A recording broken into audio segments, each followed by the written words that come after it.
Olá, neste vídeo vamos definir matrizes estocásticas por colunas e apresentaremos uma aplicação destas matrizes ao algoritmo PageRank, que é o algoritmo utilizado no motor de pesquisa do Google.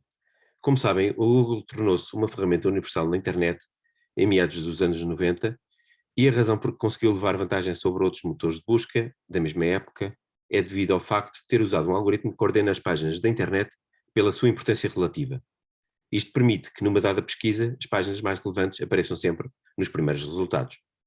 Sem surpresas, este algoritmo tem por base a matemática, em particular a fórmula de representar matricialmente o grafo dirigido.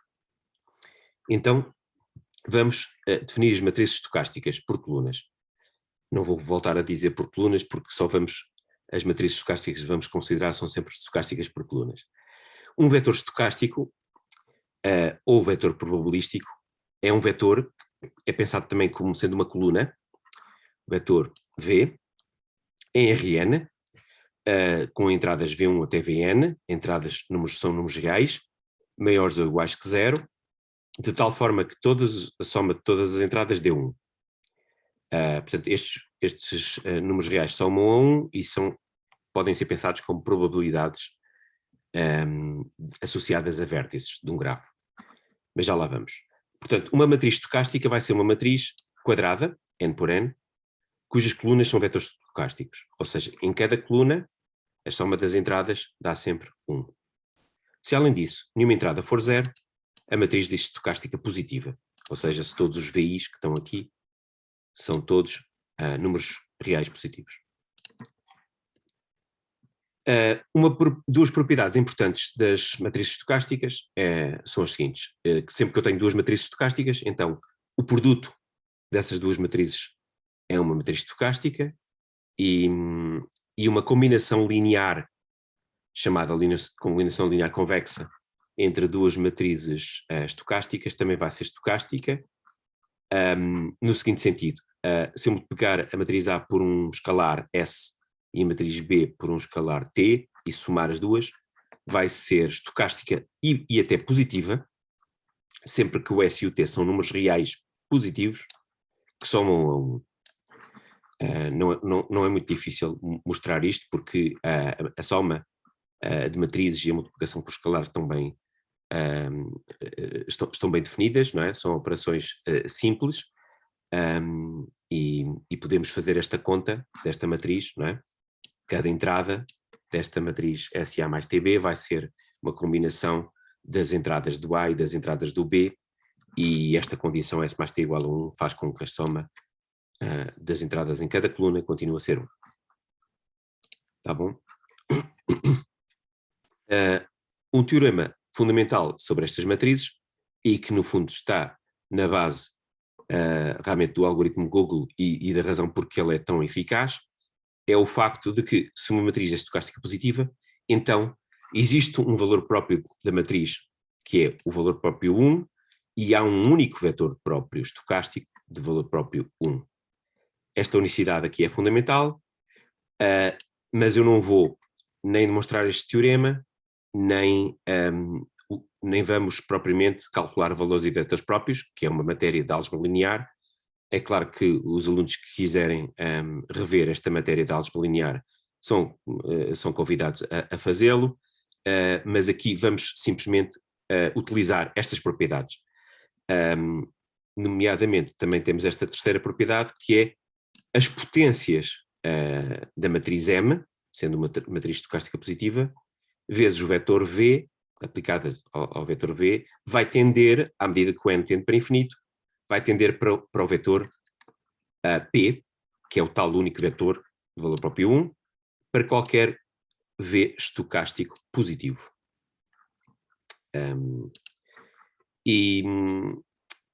Portanto, este produto da matriz levantada em N vezes V pode ser usado para determinar o vetor P, que é chamado vetor Perron-Frobenius, e vai ser o vetor que é o objetivo do algoritmo Google para um grafo dirigido. Vamos então ver a aplicação disto a grafos. Vamos considerar um grafo dirigido gama, V é o conjunto dos vértices, A o conjunto das flechas, porque são grafos dirigidos. Vamos usar a notação DOT, que é uma notação muito simples, que simplesmente lista todas as flechas. Se numerarmos os vértices de 1 até n, vamos supor que o grafo gama é um grafo que tem n vértices numerados de 1 a n, então dizemos que o vértice 1 aponta para o vértice I, para o vértice J, etc.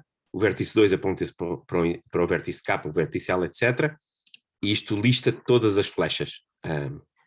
Como exemplo, podemos considerar o grafo definido por estas flechas, que significa que estamos a... eu posso fazer aqui um diagrama do grafo. Temos 4 vértices, vamos numerá-los 1, 2, 3, 4. Vamos fazer com que este seja o 1, este seja o 2, este seja o 3 e este seja o 4, por exemplo. Podíamos numerar de outra forma, mas assim está bem, não é? E agora vamos pôr as flechas indicadas por esta relação aqui. Portanto, temos uma flecha do 1 para o 2, temos uma flecha do 1 para o 3, do 1 para o 4, depois o 2 tem uma flecha para o 3 e para o 4, fazemos assim.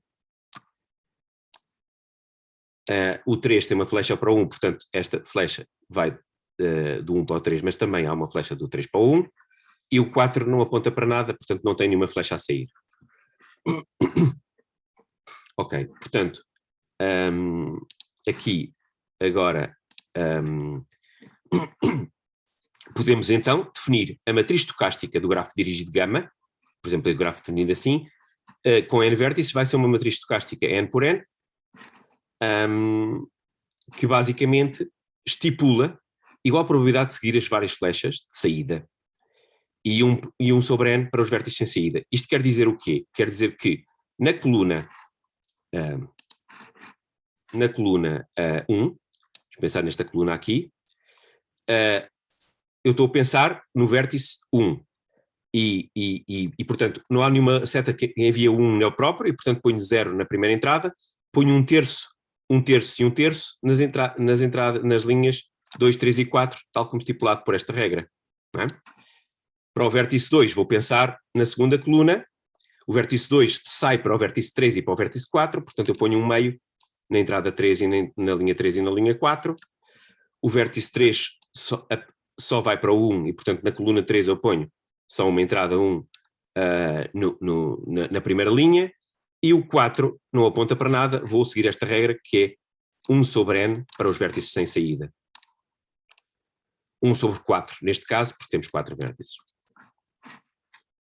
Ok, portanto posso apagar isto e continuar. Então, temos a seguinte probabilidade, a seguinte proposição, digo, que é a probabilidade de transitar do vértice I para o vértice J em k passos vai ser a entrada da coluna I e linha J da matriz levantada K. Isto é uma situação muito semelhante ao que acontecia com as matrizes de transição que vimos no vídeo anterior, e é o mesmo tipo de situação, só que agora pensamos em probabilidades, em vez de número de percursos, pensamos em probabilidades. A probabilidade de transitar do vértice I para o vértice J vai ser sempre então associado à coluna I e à linha J da matriz levantada K, se eu quiser a probabilidade em K passos. Como exemplo, a probabilidade de transitar do vértice 1 para o vértice 4 em 2 passos no grafo anterior vai ser a entrada 4, 1, linha 4, coluna 1 da matriz é ao quadrado, são 2 passos, e fazemos as contas e vemos que isto fazemos o E ao quadrado, não é muito difícil neste caso, que é uma matriz 4x4, e vai dar 1/3 vezes 1 meio mais 1/4, que é 1/4. Basicamente, isto significa que em 2 passos posso ir parar no vértice 2, 3 ou 4, né? Mas em particular, se eu partir do vértice 1 e chegar ao vértice 4 com 2 passos, tenho a probabilidade 1/4, sendo que as probabilidades de uma única transição são dadas por esta matriz E, precisamente. Ok? Então, o que é o algoritmo PageRank da Google? é o seguinte, vamos supor que gama é o grafo dirigido que representa toda a internet, ou seja, os vértices são páginas da internet e as flechas são links que apontam de uma página para a outra. No caso do exemplo anterior, nós tínhamos uma internet muito simples, só com quatro páginas. A página 1 tem um link que aponta para a página 2, 3 e 4, a página 2 aponta para a 3 e 4, a página 3 aponta para a 1 e a página 4 era uma página que não tinha saída, não tinha links, digamos assim. Então, vamos tentar, com base na informação só dos links, saber quais são as páginas mais importantes.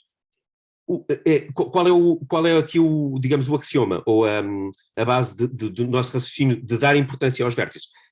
Se fizermos estes passeios aleatórios de acordo com estas probabilidades, os vértices mais importantes, ou seja, as páginas mais importantes, vão ser aquelas onde uma pessoa que estiver a percorrer a internet de forma aleatória vai passar mais tempo, essencialmente isso.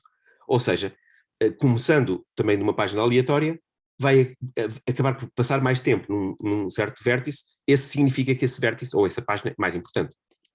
Então, qual é o algoritmo? É precisamente o algoritmo que nos vai permitir calcular este vetor de Perron-Frobenius, que agora também se chama vetor Google PageRank ou vetor PageRank, não é? Dada esta aplicação ser tão importante. Bom, então, consideramos um grafo dirigido com n vértices e temos a matriz estocástica associada, escolhemos o vetor estocástico inicial, usualmente é o vetor com todas as entradas iguais a 1 sobre n, que significa essencialmente todas as páginas têm igual probabilidade de nós começarmos nelas, quando ligamos o nosso browser. Vamos escolher um peso. Este peso acaba por não ser muito importante para a teoria, mas acaba por ser importante na prática em termos da convergência do algoritmo. Mas a ideia é que, tal como no caso anterior, nós podíamos ter muitos zeros, não é? Temos aqui muitos zeros e nós queremos tentar eliminar o máximo possível os zeros e, portanto, vamos considerar uma matriz que é uma soma ponderada, soma, portanto, convexa, da matriz E e uma matriz que tem uns em todos os lados, em todas as entradas, e de acordo com as proposições que vimos no princípio, esta vai ser uma matriz estocástica positiva. Isso é útil para a convergência do algoritmo. E agora vamos calcular Hn vezes V para n suficientemente grande. E isto significa que, à medida que estes vetores, vamos calculando estes vetores HV, H ao quadrado vezes V, H ao cubo vezes V, etc., às tantas, o vetor estabiliza, não é? No sentido em que já não tem uma grande variação para um n muito grande, e esse vai ser o vetor Perron-Frobenius, aproximadamente, ou o vetor PageRank. Portanto, o resultado vai nos dar um vetor estocástico, não é? Quando fazemos isto para n suficientemente grande, cuja entrada I vai ser a probabilidade de, ao navegar n passos, estarmos na página I, e, portanto, de acordo com o resultado final, a entrada que for a entrada que tiver maior probabilidade, essa vai corresponder ao vértice mais importante dessa internet. E, portanto, a conclusão é que determinamos a importância relativa de cada página da internet usando apenas a estrutura interna do grafo, no sentido em que nós temos a informação em cada página para onde é que essa página aponta.